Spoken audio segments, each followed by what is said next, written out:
तपाईलाई स्वागत छ हाम्रो युट्युब च्यानलमा। फेरि सर्टकट छुट्ला, त्यसैले अहिले नै सब्स्क्राइब गरिहाल्नुहोस्।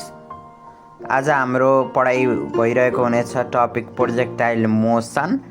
यो हाम्रो आइओईको भेरी इम्पोर्टेन्ट टपिक हो, जसमा प्राय जसो क्वेसनहरू आउने भनेर प्रोजेक्टाइल मोसनबाट आउँछ भनेर विद्यार्थीहरू हामीलाई भनिरहनुहुन्थ्यो। त्यसै गरी प्रोजेक्टाइल मोसनको एउटा एक्जाम्पलको रूपमा हामी तपाईहरूले खेल्ने एङ्ग्री बर्ड थाहा पाउनु भएको छ। एङ्ग्री बर्ड जसलाई हामी गुलेलीमा तानेर माथि फालेर टक्क ठोक्काउँथ्यौँ नि, अनि हल्का सिधा माथि सिधै तल आउँदैन थियो, हल्का घुमेर आउँथ्यो नि, त्यो हो प्रोजेक्टाइल मोसन। तलमाथि हल्का घुमेर आउनेलाई भन्छ प्रोजेक्टाइल मोसन होइन।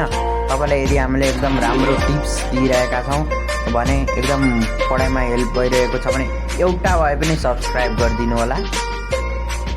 त्यसै गरी हाम्रो प्रोजेक्टाइल मोसनभित्र horizontal component of velocity constant हुन्छ यो मोसन गर्दाखेरि। अनि यदि प्रोजेक्टेड गरियो भने यसको ऱ्याङ्क हाम्रो कति हुन्छ, अप्टेन्ड म्याक्स हुन्छ र म्याक्सिमम हाइट कहिले हुन्छ 1/4 अफ म्याक्सिमम रेन्ज हुँदाखेरि हुन्छ, हो कि नै।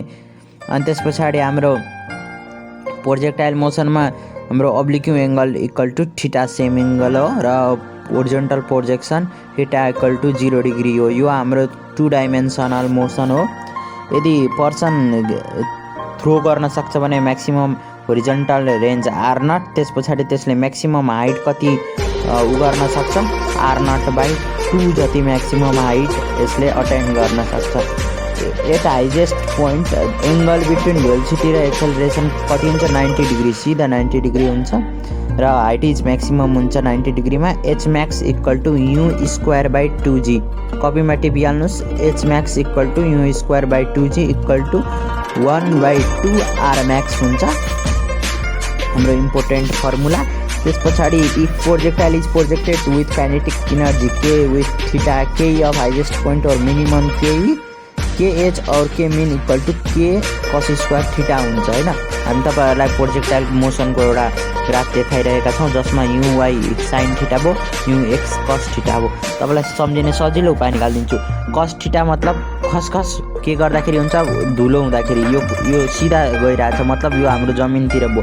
यु साइन थीटा मतलब माथि गइरहेछ। तपाईँले साई बाबा भन्ने थाहा पाउनु भयो होला, भगवान्, त्यसैले माथितिर भगवान् माथि हुन्छन् साई बाबा, त्यसैले साइन थीटा भनेपछि माथि गयो। अब खसखस भइरहेछ मतलब नेपालमा अब त भुइँमा हामी जमिनमा हिँडिरहेछौँ, यानि कि यहाँ बहुत धुलो छ, त्यसैले तलतिरको भाग कम्पोनेन्ट cos थीटा हुने भयो। तपाईँलाई हेर्नु त कति सजिलो बनाइदिएका छौँ हामीले सिधा सुरुमा, अनि लास्टमा के हुने भयो, जस्ट अपोजिट हुने भयो। ux equal to u cos theta, uy equal to u sine theta. अनि म्याक्सिमम पोइन्टमा uy इक्वल टु 0 हुने भयो किन। अनि यो सब ग्रेभिटीको कारणले गर्दाखेरि हाम्रो प्रोजेक्टाइल मोसन आउने गर्छ। यदि projectile is thrown with speed u at an angle theta with horizontal, projectile makes an angle alpha with horizontal, यसको कति हुने भयो speed, v cos theta sec alpha. टिप्नुहोस्, कपी लिएर टिपिहाल्नुहोस्। यदि प्रोजेक्टाइलले स्पिड u बाट एङ्गल थीटामा horizontal projectile makes an angle alpha with horizontal, then its speed v equal to u cos theta into sec alpha है। यो टिपिहाल्नु बहुत इम्पोर्टेन्ट छ। हामी तपाईँलाई एउटा अर्को इक्जाम्पल दिउँ। यो हाम्रो बन्दुक फायर गर्दाखेरि हुन्छ नि, तोपहरू गर्दाखेरि, यो ब्रिटिसहरूको तोप हान्दाखेरि यो प्रोजेक्टाइल मोसन हुने भयो होइन। अनि त्यस पछाडि यदि प्रोजेक्टाइल टिपिहाल्नुहोस् है, a projectile is projected with velocity u at an angle theta with horizontal, त्यस पछाडि यसको टाइम एन्ड भेलोसिटी परपेन्डिकुलर हुन्छ इनिसियल भेलोसिटीसित। टिपिहाल्नुहोस्, यो मैले मुखले भनेको कुरा टिपिहाल्नुहोस् होइन। हामी तपाईँलाई ग्राफ पनि देखाइदिएका छौँ कस्तो डाइरेक्सनमा लाग्छ, मैले मुखले भनेको कुराहरू टिपिहाल्नुहोस् चाँडो।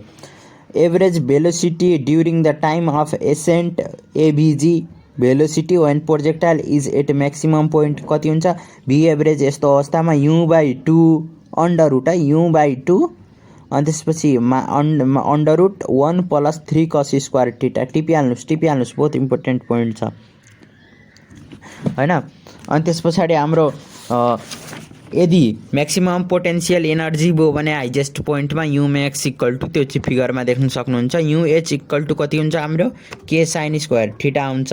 यदि थीटा इक्वल टु 30 डिग्री कोस्ट युएच इक्वल टु 1/4 के भयो भने 25% अफ के हुन्छ होइन, टिपी हाल्नुहोस्। यदि हामीले यस्तो अवस्थामा two projectile are projected with same speed at different angle एउटै रेन्जका लागि, त्यस पछाडि के हुन्छ थीटा प्लस अल्फा हुन्छ इक्वल टु 90 डिग्री हुन्छ। मुखले भनेको टिपी हाल्नुहोस्, बरु स्लो गरेर टिप्नुहोस्। यदि प्रोजेक्टाइल प्रोजेक्ट गर्यो भने सेम स्पिडमा डिफ्रेन्ट एङ्गलको लागि सेम रेन्जको लागि कति हुन्छ हाम्रो sum of angle of projection कति हुनसक्छ 90 डिग्री हुनसक्छ, theta plus alpha equal to 90 degree हुन्छ। जसमा हाम्रो अब के important formula T equal to 2 sine theta. यसलाई कसरी याद गर्न सक्नुहुन्छ भन्दाखेरि हाम्रो टी मतलब 2u 2t एउटैबाट आयो हो कि नै, टी 2 र यु टी आएपछि 2 आउने भयो 2t होइन 2t भयो 2t मतलब 2u टी लेख्नुहोस् हो कि नै पहिला कपीमा। अनि त्यस पछाडि तपाईँले कार्टुन हेर्नुहुन्छ होला सानो उमेरमा सिन्जो भन्ने थाहा पाउनु भएको छ, त्यसै गरी हेर्नु माथि सिन छ तल जी छ अनि थीटा चाहिँ ओ भयो 2t सिन्जो 2t मतलब सिन्जोको हातखुट्टा भाँच्यो निन्जा टेक्निक प्र्याक्टिस गर्दाखेरि कुरो बुझ्नुभयो। तपाईँले कार्टुन त हेर्नुभयो होला नि सानो उमेरमा। त्यो सिन्जो के गर्दाखेरि निन्जा टेक्निक प्र्याक्टिस गर्दाखेरि। यसको मतलब फर्मुला टक्कै याद भयो तपाईँले टाइम अफ फ्लाइटको। तपाईँलाई यदि सिन्जो भन्नेको भन्दा थाहा पाउँदाखेरि निन्जा हतौडी भनेर युट्युबमा सर्च हान्नुहोस् टक्क देखिन्छ अनि त्यसको भाइ सिन्जो हुन्छ हो कि नै। तपाईँले यसरी याद गर्न सक्नुहुन्छ सिन्जोको निन्जा टेक्निक प्र्याक्टिस गर्दाखेरि खुट्टो टुट्यो मतलब यसरी टाइम अफ फ्लाइटको फर्मुला याद गर्न सक्नुहुन्छ T equal to 2u सिन्जो SIN/G अनि त्यस पछाडि थीटालाई ओ जस्तो सम्झिएर यसरी तपाईँले याद गर्न सक्नुहुन्छ। तपाईँहरूको लागि हामीले बेस्ट एकदम मेमोरी ट्रिक ल्याउनेछौँ। एकदम हरेक चिजहरू हामी तपाईँलाई सर्ट ट्रिक्सहरू मात्र र फर्मुला मात्र दिनेछौँ। एकपटक तल गएर सब्सक्राइब गरिहाल्नुहोस् ल, यो नयाँ टेक्निक हामीले सिकाएको खुसियालीमा।